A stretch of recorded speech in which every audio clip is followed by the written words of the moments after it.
गुरुर्ब्रह्मा गुरुर्विष्णुः गुरुदेवो महेश्वरः गुरुसाक्षात् परब्रह्म तस्मै श्री गुरवे नमः। ఆత్మీయులైనటువంటి దత్తబంధువులందరికీ పౌనంగి శ్రీరామ్ విజయ భాస్కర్ నమస్కారం. మనం ఈరోజు దత్తతత్వ రహస్య ప్రకాశము అనేటువంటి అధ్యాయంలోని వివరాలు మనం తెలుసుకుందాం.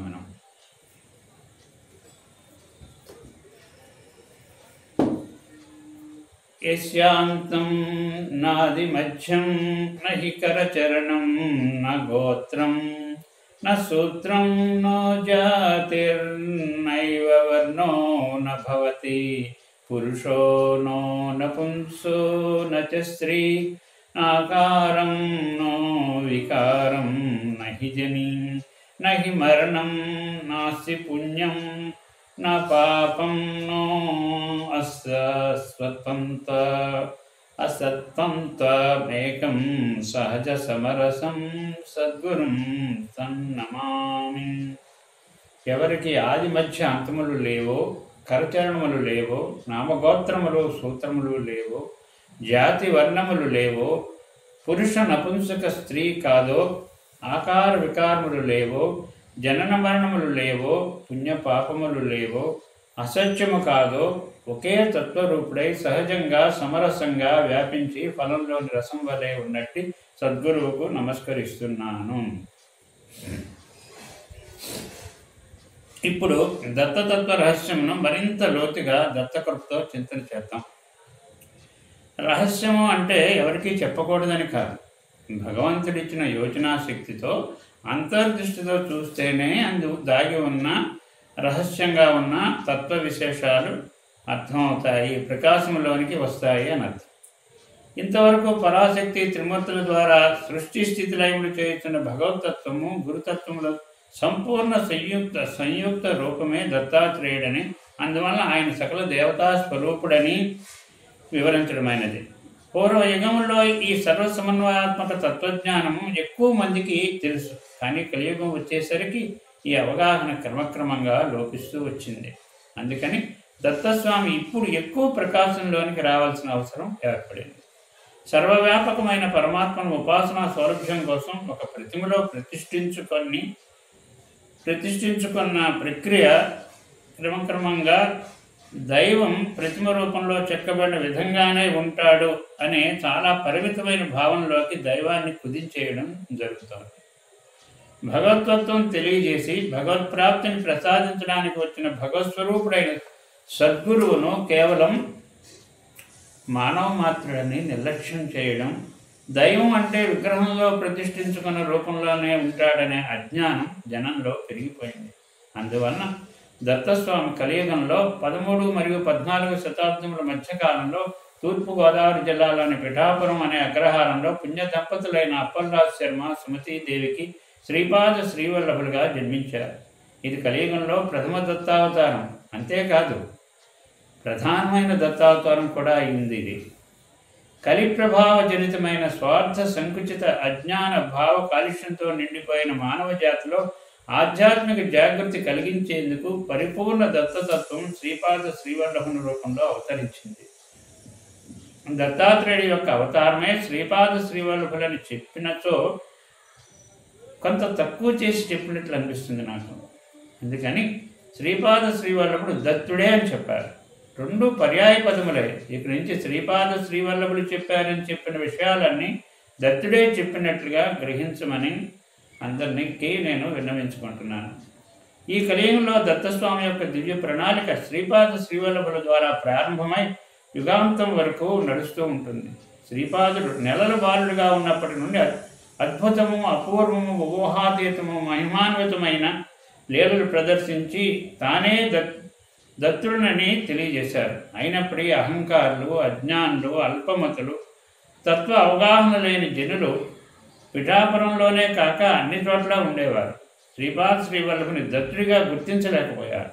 దత్తస్వామిని విగ్రహ రూపంలో ఆరాధించడానికి అలవాటు పడిపోయిన వీరు ఆ దివ్య బాలకుని దత్తస్వామిగా గుర్తించలేకపోయారు. శ్రీపాద శ్రీవల్లభుల ఆ శరీరంలో 32 సంవత్సరముల నుండి పిమ్మట కురూపురంలో ఆ శరీరమును గుప్తం చేసి వెనువెంటనే మహారాష్ట్రలోని కరంజా అనే గ్రామంలో శ్రీ నరసింహ సరస్వతి స్వామిగా అవతరించి దత్తుని యొక్క అవతార కార్యం నిర్వహించారు. అయితే శ్రీపాదుల వారు తన అవతార తత్వము, అద్భుతము, అచింత్యములైన దివ్య లీలలు, దివ్య ప్రణాళికను అర్థం చేసుకునే పరిపాకం భక్తులకు కొన్ని శతాబ్దములకు కానీ రాదని గ్రహించి వాటిని గుప్తంగా ఉంచారు. తన తర్వాత అవతారమైన శ్రీ నరసింహ సరస్వతి స్వామిని గురుస్థానంలో శ్రీగురునిగా నిలుపుతూ ఆయన దివ్య చరిత్రని ప్రకాశంలోనికి తీసుకుని రాదలిచారు. అందుకని శ్రీ గురు చరిత్ర అనే పేరుతో మరాఠీ భాషలో గ్రంథం వ్రాయించి అందులో తన లీలలను, మహిమలను అంటే శ్రీపాదుడి కొన్నిటిని మాత్రమే పరిచయంగా వ్రాయించి మిగిలిన గ్రంథం అంతా శ్రీగురిని అంటే రెండవ అవతారం యొక్క లీలల్ని అద్భుతంగా అందించేటట్లు ఏర్పాటు చేశారు. మహారాష్ట్ర భక్తులు మహాత్ములను, యోగులను, సాధు సంతులను సామాన్య మానవులుగా భావించి తృణీకరించరు. అక్కడ మహారాష్ట్రలో వారిని గురుస్వరూపులుగా, గురు మహారాజులుగా ఆరాధించుకునే సంస్కారం చక్కగా వారికి ఏర్పడి ఉంది. అందువల్ల మహారాష్ట్రలో జన్మించడమే కాకుండా వారి మాతృభాష అయిన మరాఠీలో శ్రీ గురు చరిత్రను మొట్టమొదటిగా వెలిగింపచేసి ప్రత్యేక వరంగా అనుగ్రహించారు. తదుపరి ఈ గ్రంథము కన్నడ భాషలోకి, తర్వాత చాలా కాలానికి సంస్కృత భాషలోకి అనువదించబడింది. నాటి నుండి నేటి వరకు సుమారు 500 సంవత్సరములుగా శ్రీ గురు చరిత్ర ముముక్షువుల చేత పారాయణం చేయబడిన చేత దత్తకృప విశేషంగా దేశమంతటిపై ప్రసరించి అనేక దత్తావతారములు, అవధూతలు, యతీశ్వరులు, యోగులు, ఆచార్యులు, సంతులు మహారాష్ట్ర, కర్ణాటక, పశ్చిమ బెంగాల్లోనే గాక అనేక రాష్ట్రముల్లో జన్మించి ధర్మదృష్టిని, ఆధ్యాత్మిక పరిపుష్టిని అందించారు. అట్టి వారి పవిత్ర నామములను చాలామందివి మనం క్రితం అధ్యాయంలో స్మరించుకున్నాం కదా. అయితే ఆ కాలంలో ఆంధ్రదేశంలో పరిస్థితి దీనికి కొంత భిన్నంగా ఉండేది. గురువులంటే మనలాగా దైవాన్ని వేడుకునే సామాన్యులే కదా అనే చులకన భావంతో నిరసిస్తూ గర్వితమతులై ఎవరికి వారే గురువులమని చెప్పుకుంటూ శిష్యులను ఆకర్షించడంలో పోటీ పడుతూ పరస్పరం దుష్ప్రచారం చేస్తున్న పరిస్థితి నెలకొని ఉంది. అవధూత స్థితిని అర్థం చేసుకోలేక పిచ్చివారిగా గేలి చేసే స్థితి కూడా నెలకొని ఉంది. అవగాహన లేని భావరహితమైన, కామ్య ప్రధానమైన, యాంత్రికమైన దేవతారాధనమే భక్తిగా కొనసాగుతోంది. అంటే జ్ఞానప్రదాయకమైన గురుభక్తి లోపించి యాంత్రికమైన దేవతాభక్తి ఆచరణలో ఉంది. అందువల్ల ఆంధ్రదేశంలో జన్మించిన మహాత్ములు శ్రీపాద శ్రీవల్లభులు, త్రిలింగస్వామి, కావ్యకంఠ గణపతిమని మొదలగు వారు ఆంధ్ర రాష్ట్రాన్ని విడిచి ఇతర రాష్ట్రములకు వెళ్ళిపోయారు. అట్టి వేళ దత్తస్వరూపులైన పూజ్య ఆచార్య ఎకిరాల భరద్వాజ గారు 20వ శతాబ్దంలో ఒక మహాప్రభంజనంగా ప్రభవించి విప్లవాత్మకమైన మార్పు 20వ శతాబ్దం ఆధ్యాత్మిక రంగంలో తీసుకొని వచ్చారు. శ్రీ సాయిబాబా జీవిత చరిత్ర, శ్రీ గురు చరిత్ర, అక్కలకోట స్వామీజీ చరిత్ర, అవధూత వెంకయ్య స్వామి వారి చరిత్ర మొదలగు దత్తావతారముల యొక్క, అవధూతుల యొక్క చరిత్రలు తెలుగులో రచించి భక్తజనులకు కరదీపికలుగా అందించి గురుమార్గదర్శనం చేశారు. పూర్ణులైన మహనీయులు, గురువులు, అవధూతులు ఎలా ఉంటారో దర్శింపచేశారు. వారి చరిత్ర పారాయణ వారి యందు భక్తి శ్రద్ధలను పెంచి వారి కృపకు పాత్రను చేస్తుందని అనుభవపూర్వకంగా తెలుసుకునేటట్లు చేశారు పూజ్యాచార్య ఎకిరాల భరద్వాజ్ గారు. గురువు యొక్క ఆవశ్యకతను, గురుభక్తి యొక్క శ్రేష్టతను, గురుతత్వము, దత్తతత్వము గురించి తగినంత పరిచయము, అవగాహన వారు వ్రాసిన మహాత్ముల చరిత్ర పఠనం ద్వారా భక్తులకు కలిగింది. మరింత తెలుసుకోవాలనే జిజ్ఞాస కలిగింది. భక్తుల్లో ఈ పరిపాకం రావడానికి శ్రీపాద శ్రీవల్లభుల దివ్య ప్రణాళికలో భాగంగా 5 శతాబ్దముల కృషి జరిగింది. అంటే శ్రీపాద వల్లభులు జన్మించిన తర్వాత 5 శతాబ్దాల కృషి జరిగిన తర్వాత ఈ పరిణతి వచ్చింది భక్తుల్లో. శ్రీపాదులు సశరీరంగా తిరిగాడిన కాలంలోనే, అంటే 14వ శతాబ్దంలోనే శంకర భట్టు అనే కన్నడ భక్తుని సంపూర్ణంగా అనుగ్రహించి తన అనూహ్యము, దివ్యము అయిన చరిత్రను శ్రీపాద వల్లభ చరితామృతం అనే పేరుతో మొదట సంస్కృతంలో వ్రాయించారు. ఇందువరకు శ్రీపాదుల వారి చేత సంపూర్ణంగా అనుగ్రహింపబడిన భక్తులు వేరు వేరు ప్రాంతంలో ఉన్నట్టు వారితో శంకర భట్టు కలిసి ఏర్పాటు చేసి వారు దర్శించిన శ్రీపాదుల వారి అద్భుత లీలను అతనికి చెప్పించారు. తర్వాత ఈ గ్రంథం విషయంలో ఎప్పుడెప్పుడు ఏం చేయాలో ఆ గ్రంథంలోనే ఇలా వ్రాయించారు. ఈ గ్రంథము శ్రీపాదుల వారి తాతగారైన మల్లాది బాపనార్యుల వారి వంశీకుల దగ్గర భద్రపరచబడాలి. తర్వాత వారి వంశీకుల్లో ఒకరు దీన్ని తెలుగు భాషలోకి అనువదిస్తారు. అప్పుడు ఆ సంస్కృత ప్రతి అదృశ్యమవుతుంది. దాన్ని గంధర్వులు తీసుకొని వెళ్ళిపోతారు. తెలుగు ప్రతి శ్రీపాదుల వంశీకుల దగ్గర, అంటే మాతామహుల వంశీకుల దగ్గర భద్రపరచబడుతుంది. ఆ ప్రతి జీర్ణస్థితికి వచ్చినప్పుడల్లా మరల కాపీ చేయబడి జీర్ణ ప్రతి కృష్ణానదిలో నిమజ్జనం చేయబడుతూ ఉంటుంది. ఆ విధంగా ఆ గ్రంథం తరతరములుగా రక్షింపబడుతూ ఉంటుంది. కాలాంతరంలో పీఠికాపురంలో నేను జన్మించిన, అంటే శ్రీపాదులు జన్మించిన గృహం ఉండే ప్రదేశంలో నా పూర్వరూపమైన దత్తుని యొక్క, నా యొక్క తదుపరి అవతారమైన శ్రీ నరసింహ సరస్వతి యొక్క విగ్రహములు పాదుకా సహితంగా, ఔదంబర వృక్ష సహితంగా ప్రతిష్ఠించబడి నా పేరిట ఒక సంస్థానం, శ్రీపాద శ్రీవల్లభ మహాసంస్థానం ఏర్పడుతుంది. అప్పుడు నా తాతగారి యొక్క మేనమామల యొక్క 33వ తరం నడుస్తూ ఉంటుంది. అప్పుడు ఆ 33వ తరం వ్యక్తి ఈ గ్రంథమును తీసుకొని వెళ్ళి పిఠాపురంలో నా సంస్థానమునందు ప్రతిష్ఠ చేయబడిన నా పాదకుల వద్ద ఈ శ్రీపాద వల్లభ చరితామృతం గ్రంథమును పారాయణ చేసి సంస్థానం వారికి అందజేయవలను. పారాయణము చేయ సమయంలో నా అనుగ్రహ సూచకంగా గాణిగాపురం నుండి ప్రసాదము అందజేయబడుతుంది. అప్పుడు ఆ గ్రంథము సంస్థానం వారి చేత ముద్రింపబడి భక్తులకు అందుబాటులోకి రాగలదు.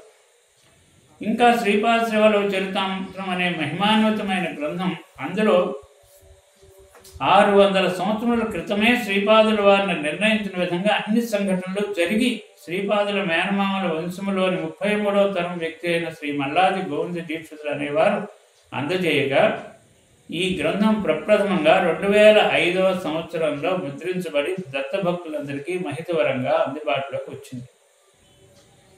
ఈ గ్రంథం వెలువడిన నేపథ్యం తెలిస్తేనే కానీ దీని విశిష్టత తెలియదనే ఉద్దేశంతో ఇదంతా వివరించడమైంది. ఇంతవరకు దత్తస్వామికి సంబంధించిన ఏ గ్రంథంలోనూ ఏ భాషలోనూ కూడా బహిర్గతం చేయబడని నిగూఢమైన దత్తతత్వ రహస్య విజ్ఞాన విషయములు శ్రీపాదుల వారి ఈ గ్రంథంలో వివరించడం జరిగింది. శ్రీపాద శ్రీవల్లభులు తెలుగు మాతృభాషగా కలిగిన ఆంధ్రదేశంలో జన్మించారు కనుక మొదటగా ఆయన సంపూర్ణ చరిత్ర తెలుగు భాషలోనే తెలుగు ప్రజలకు విశేష అనుగ్రహ సూచకంగా అందించారనే విషయం గ్రహించి ఈ గ్రంథాన్ని కృతజ్ఞతతో ఆనందంగా మనంతో చదువుకోవాలి. ఇది మరాఠీ, కన్నడ, ఇంగ్లీష్ భాషలోకి వెంటనే అనువదించబడి ఇటీవల జర్మనీ భాషలో కూడా అనువదించబడింది.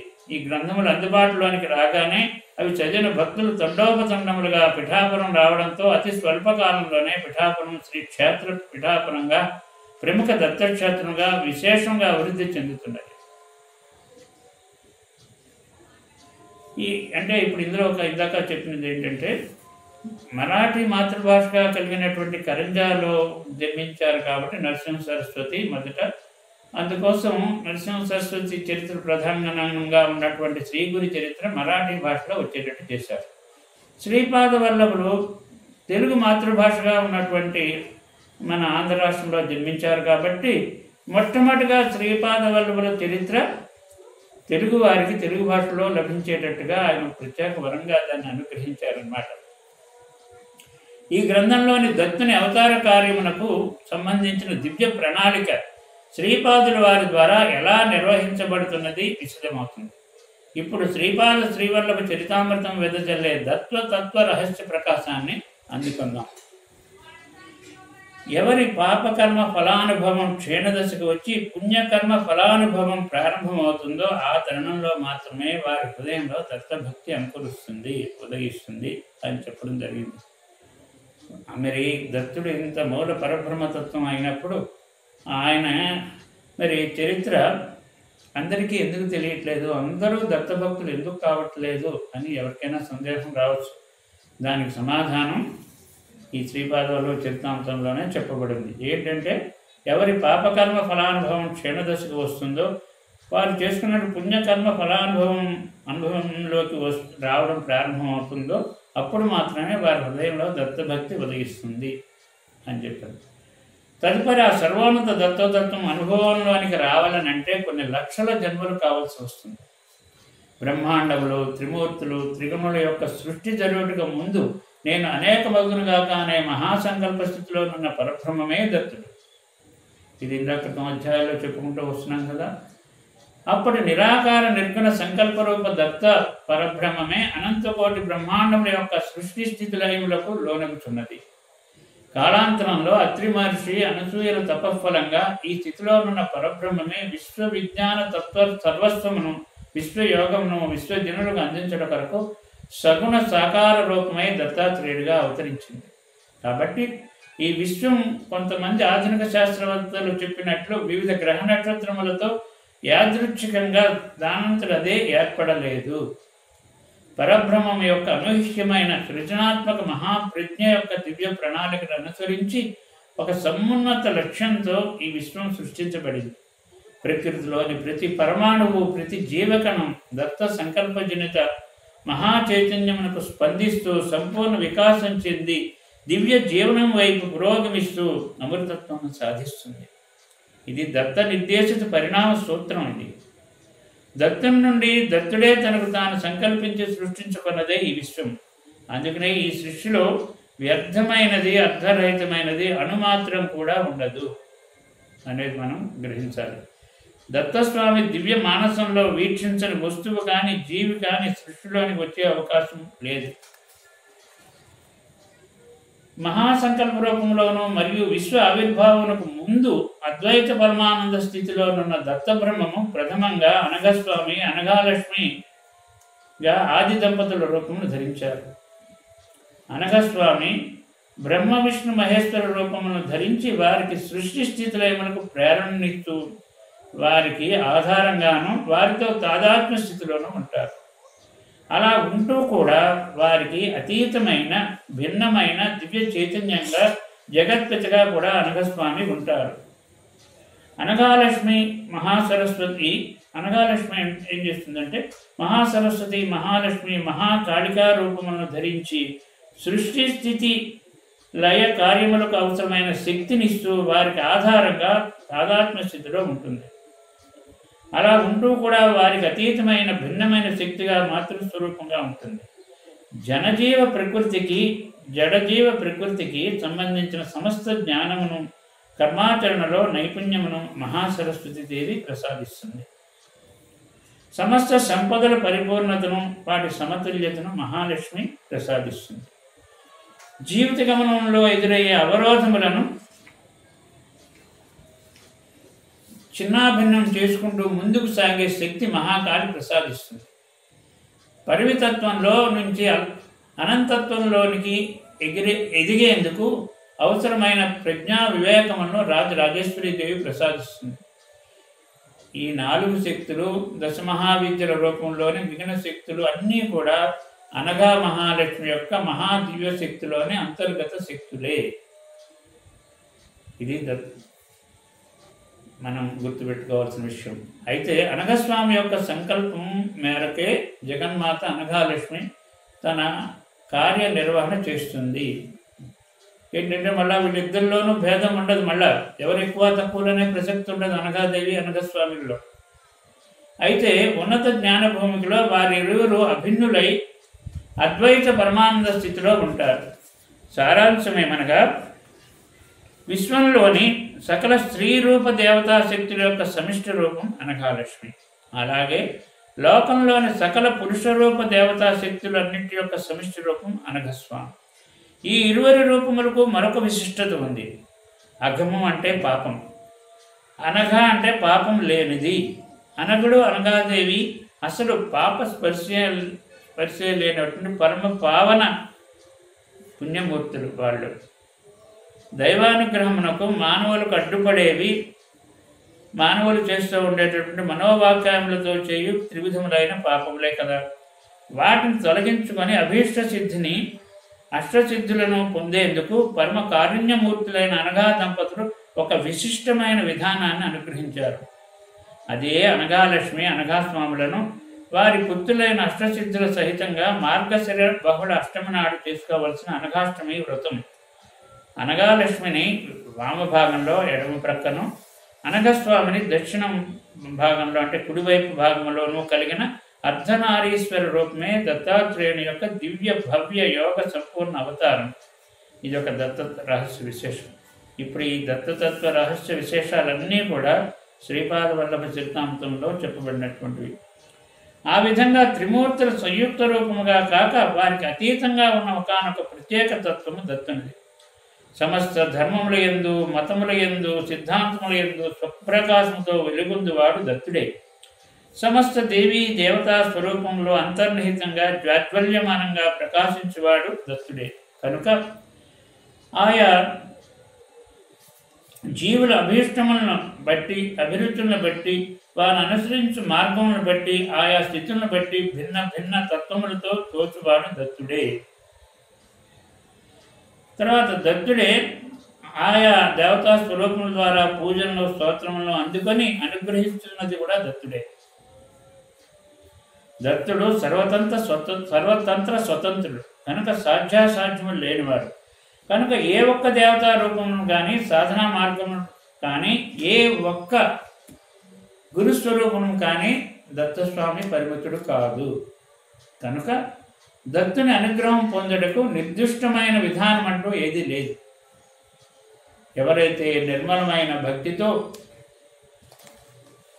సర్వస్వ శరణాగతి భావంతో సర్వభారములు దత్తునిపై వేసి పరమ గురువులు అందించిన ఏ మార్గమును అనుసరిస్తూ ఆరాధించినా వారి యోగక్షేమంలో దత్తుడు సదా కనిపెట్టి కాపాడుతుంటాడు.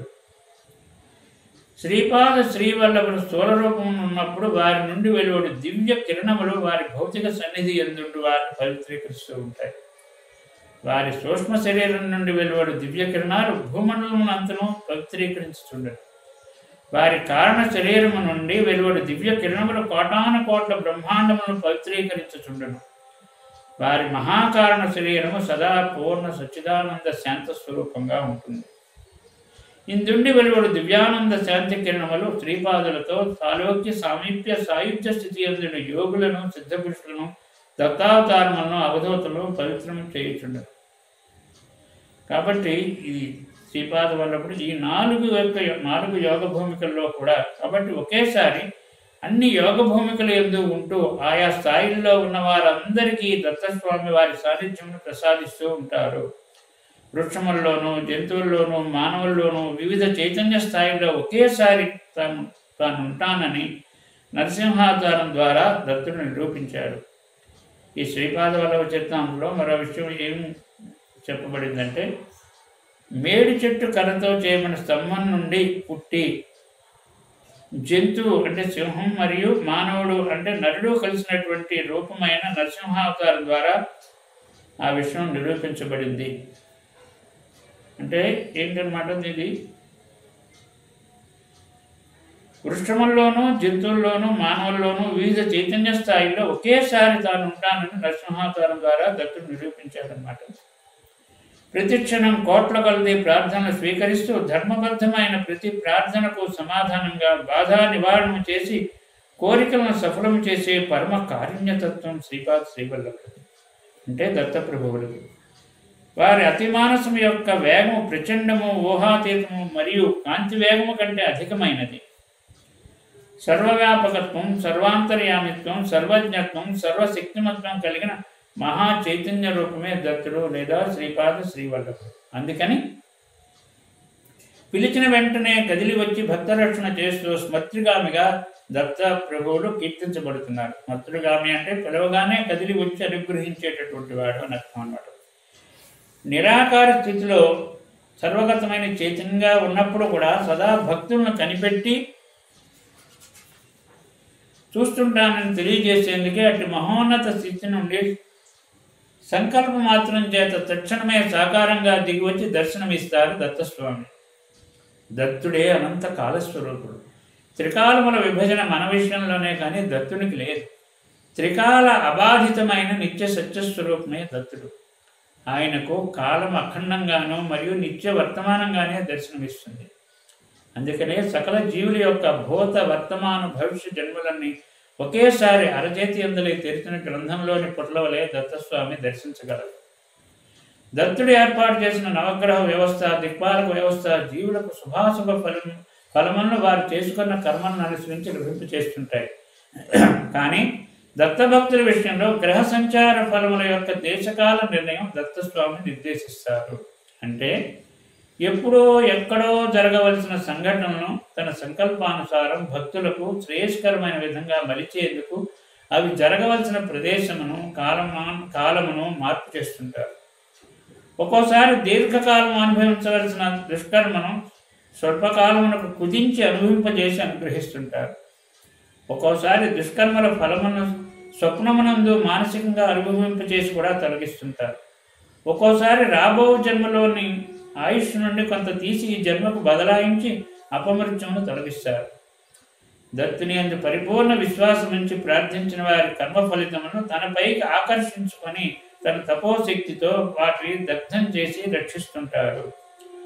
తాను ఏర్పాటు చేసిన కర్మసూత్రమును తాను అతిక్రమించకుండానే అనేక సూక్ష్మమైన ఉపాయముల ద్వారా భక్తుల కర్మక్షయం గావించి అనుగ్రహించే స్వేచ్ఛ దత్తునికి వారి పూర్ణ అవతారములకు ఉంటుంది.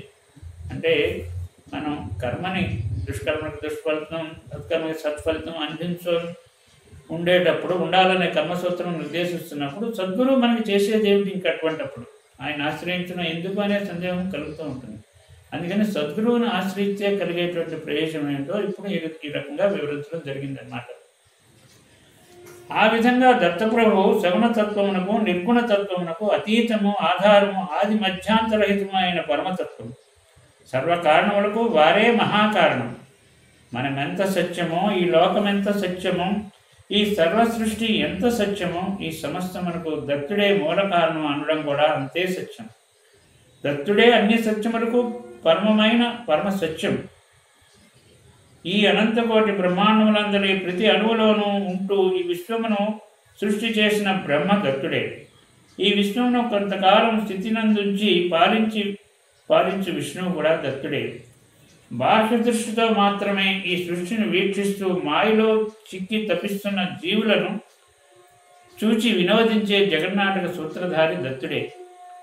మాయలో చిక్కుకున్న జీవులు ఆర్తితో పిలుస్తూ ఒక్కడుగు తన వైపు వేయగానే ఆ భక్తుని వైపు 100 అడుగులు వేసి సహస్ర బాహువులతో రక్షించేవాడు కూడా దత్తుడే. జిజ్ఞాసులకు అనేక మాయావరణల కారణంగా తానే అనేక మిథ్యానేనులకు ఆధారంగా సర్వసాక్షిగా ఉన్న అసలు శిశులైన నేను తానే అనే ఎరుకను ప్రసాదించేవాడు కూడా దత్తుడే. అణువును విడగొట్టి నామరూపాత్మకమైన సృష్టినంతటినీ లయం చేసి మరల సృష్టి రచనకు రంగమును సిద్ధం చేయు ప్రళయకాల రుద్రుడు కూడా దత్తుడే. దత్తప్రభువులు లేదా శ్రీపాద శ్రీవల్లభులు నరాకారముగా తోచు నిరాకారం, సగుణముగా తోచు నిర్గుణం, ఒక దేవతా స్వరూపంగా తోచు సర్వదేవతా స్వరూపం, అన్ని యోగ మార్గములకు గమ్యము, సర్వధర్మములకు మూలమైన ఏకైక ధర్మం. దత్తుడు సులభసాధ్యుడు. తక్కిన దేవతలు భక్తులు దీర్ఘకాలం తపస్సు చేయగా సంతుష్టులై వరాలనిస్తారు. అయితే గురుస్వరూపమైన దత్తుడు తన శిష్యులు కోరు వరములను పొందుటకు అడ్డుపడే దుష్ట కర్మలను, దుష్ట శక్తులను తన తపోశక్తితో పరిహరించి అనుగ్రహించు పరమ కారుణ్య స్వరూపం. అందువల్లనే శృతిమాత్ర ప్రసన్నుడుగా దత్తుడు కీర్తింపబడుతున్నాడు. అంటే ఇక్కడ దేవతలు అనుగ్రహించారు అని సద్గురువు అనుగ్రహిస్తారు భక్తులు వాళ్ళ కోరికను తీర్చడంలో. కానీ తేడా ఉంది కొద్దిగా. ఏమిటంటే అది సరే, దేవతలు అయితే వాళ్ళు చేసినటువంటి భక్తిని అనుసరించి ఆ కష్టం తొలగిస్తారు. కానీ అసలు సద్గురువు అయినటువంటి దత్తస్వామి ఏం చేస్తాడు అని అంటే, అసలు వీళ్ళ కోరికలు తీరడానికి అడ్డుపడేటటువంటి దుష్కర్మలు ఏవో అవి తెలియజేసి అవి తొలగిస్తూ, ఇంకా ఆ దుష్కర్మలను తొలగిస్తే ఇంకేముంది, మన సత్కర్మలకి సత్ఫలితం మనకి మామూలుగా అనుభవంలోకి వచ్చేస్తూనే ఉంటుందన్నమాట. కాబట్టి ఇది శాశ్వతమైన పరిష్కారం కష్టాలకి దుఃఖాలకి అన్నమాట. అది ఈ సద్గురువు చేసే విధానం అయితే ఇదన్నమాట. అంటే ఇంకా మళ్ళా దుష్కర్మ చేసే అవకాశం లేనటువంటి జ్ఞానాన్ని కూడా ఆయన ప్రసాదిస్తారు. సమస్త గురుస్వరూపణ ఉన్నది దత్తుడే. అవతార పరిసమాప్తి లేని నిత్య సత్య అవతారం దత్తునిది. అనంత జ్ఞానము, అనంత శక్తి, అనంత చైతన్యము కలగలిపిన ఏకైక మహాతత్వమే దత్తుడు.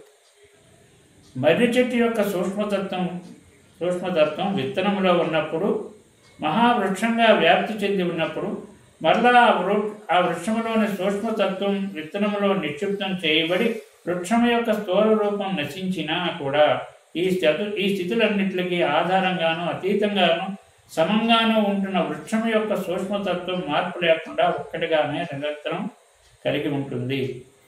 అదేవిధంగా వినాశనశీలమైన సృష్టి స్థితి లయములలో అవినాశి అయిన ఒకానొక తత్వం ఆ స్థితులన్నింటికి ఆధారంగా ఉంటూనే దానికి అతీతంగా ఒకే విధంగా అంతరా సమంగా ఒక్కటిగానే ఉంటున్నది అదే దత్తుడు. ఎంతో వైవిధ్యభరితమైన ఈ నామరూప గుణాత్మకమైన విశ్వంలో ఒకదానికొకటి అన్యంగా ఉన్నట్టు కనపడే వాటి మాటన అనన్యంగా ఉన్న ఒకటి దత్తుడు. అల్పాధిక్యాలతో ఒకదానికొకటి భిన్నంగా కనపడే వాటి వెనుక అభిన్నంగా ఉన్న ఒకటి దత్తుడు. ఒకదానికొకటి సంబంధం లేనట్లుగా ఖండములుగా కనపడే వాటి మాటన అఖండంగా ఉన్న ఒక్కటి దత్తుడు. అందువల్లనే దత్తస్వామి తన భక్తుల యొక్క సావు పుట్టుకలు రెండూ తనకు సమానమే అన్నారు. జీవించి ఉన్నప్పుడే కాక మరణించిన తర్వాత కూడా ఆ ఆత్మను ఉద్ధరించవలసిన కర్తవ్యం తనదేనని దత్తస్వామి చెప్తున్నారు. ఏంటంటే దత్తస్వామికి మొత్తం కాలం అంతా వర్తమానమే. మనకి ఎలా భూత భవిష్యత్ వర్తమానాలనే విభజన మనకుంటుంది, కానీ మన పరిమితమైన అవగాహన కాబట్టి మనకుంటుంది, కానీ దత్తస్వామికి ఉండదు. అందుకని ఏంటంటే మనకి ఈ జన్మ అంతం అవగానే ఏం జరుగుతుందో మనకు తెలియదు, కానీ దత్తస్వామికి తెలుసు. ఏంటంటే ఆయన సావు పుట్టుక రెండూ సమానమే అంటున్నారు. ఎందుకని? మరణించిన తర్వాత కూడా ఆ జీవి యొక్క ఆత్మని ఎక్కడ ఎవరి గర్భాన జన్మింపచేస్తే అతడు ఈ పరిణామంలో ఈ ఆధ్యాత్మిక పురోగతి అతనికి బాగుంటుందో ఆలోచించి ఆ విధంగా చేస్తుంటారు. అది ఎవరు చేయగలరు చెప్పండి? దత్తస్వామి తప్ప. అందుకే దత్తస్వామితో సంబంధం జన్మలకు మనం పరిపూర్ణం అయ్యేదాకా కొనసాగుతుందని అర్థం. బాహ్య దృష్టితో సృష్టిని సృష్టిగా ఉందని భావించడం మోహ కారణం. ఆ మోహం క్షయమవడమే మోక్షం తప్ప మోక్షం వేరే ఎక్కడి నుంచో వచ్చేది కాదు. అందుకని జీవులు సగుణ సాకార బంధనంలో ఉన్న మోహ కారణంగా లేదా నిరాకార నిర్గుణ మోక్ష స్థితిలోనున్న తన దృష్టిలో భేదం లేదని దత్తస్వామి చెప్తున్నారు. దత్తస్వామికి అన్యులెవరూ లేరు, తనతో భిన్నమైన వారు లేరు, తాను కానిది ఏదీ లేదు. అందుకని అనన్యత్వం, అభిన్నత్వం, అఖండత్వం దత్తతత్వంలోని ప్రధాన అంశములు. ఈ అఖండ జ్ఞానం, ఏకాత్మతా జ్ఞానం, ఈ పరబ్రహ్మ జ్ఞానం, ఇదే దత్తతత్వంలో ఉన్నటువంటి రహస్యం.